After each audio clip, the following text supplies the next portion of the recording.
Bonsoir, c'est Monsieur K pour une nouvelle vidéo. Et aujourd'hui, on va faire le débrief de cette journée 14 qui avait eu un affrontement entre la Corée et l'Allemagne et le Mexique et la Suède et aussi dans l'autre groupe la Serbie et le Brésil et le Costa Rica et la Suisse. Bon, on va commencer par le groupe de l'Allemagne, hein. Corée, Allemagne, la Corée du Sud victorieuse sur 2 buts à 0.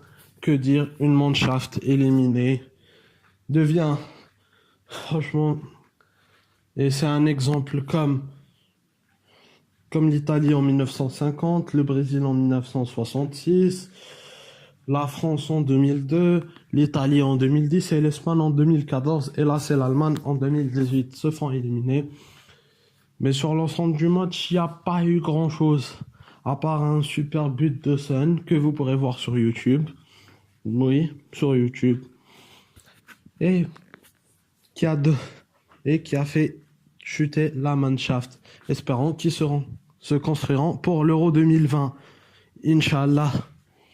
Bon, allez, passons au second match. L'autre entre le Mexique et la Suède. Le Mexique qui a fait un bon parcours les 2 premiers matchs. Était hyper extra, ils ont bien joué. Et là, se font tomber par la Suède 3-0.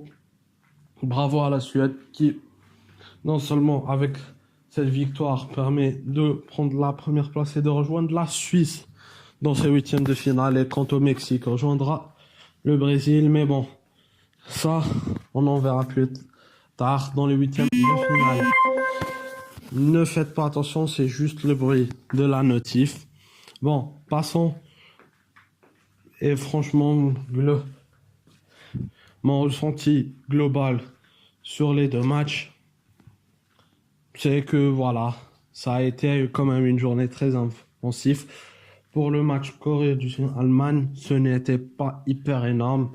Mais pour le Mexique et la Suède, quand même, c'était un bon rebondissement, si on veut.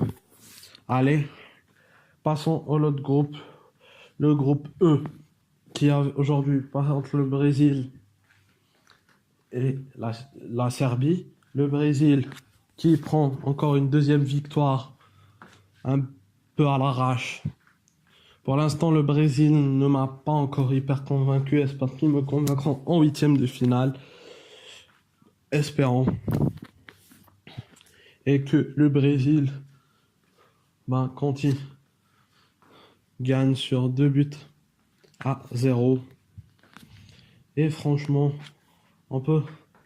Et prend 7 points et finit à la première place. Mon ressenti global par rapport à ce match, c'est que c'était quand même un match hyper intense et que ça en valait la peine de le regarder. Passons au deuxième match entre le Costa Rica et la Serbie. Le Costa Rica, qui était outsider de ce groupe, éliminé, mais a quand même pu franchement tenir en échec la Suisse, 2 buts partout.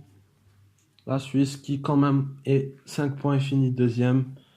C'est déjà bravo pour la nation, bravo pour les Suisses. Si certains supporters suisses regardent ma vidéo là, espérons. Et franchement, les gars, bravo Costa Rica aussi. C'est bien. Et l'essentiel, continuons. Mon ressenti global par rapport à ce match. Rien à dire.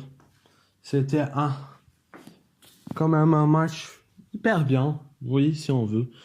Bon, allez les gars, là on arrive à la fin de cette vidéo. Comme d'hab, likez ma vidéo si mon ressenti vous a plu.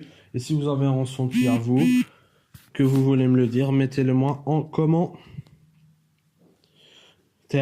Partagez la vidéo. Bon, pour que certains la voient déjà, c'est bien. Et aussi Et puis marquez. Et puis, abonnez-vous en cliquant sur la cloche. Désolé, je bug. Pour ne rien rater. Parce que comme je le dis d'habitude, plus il y aura beaucoup de monde qui me suivront. Plus ça motivera à faire des vidéos. Bon, à bientôt la famille. Moi, je vous dis à demain pour les matchs Pologne-Japon et Colombie-Sénégal Et aussi, comment il s'appelle? Voilà, Belgique, Angleterre et Tunisie, Panama. Bon, je vous refais le même truc. Bon, à demain et ciao.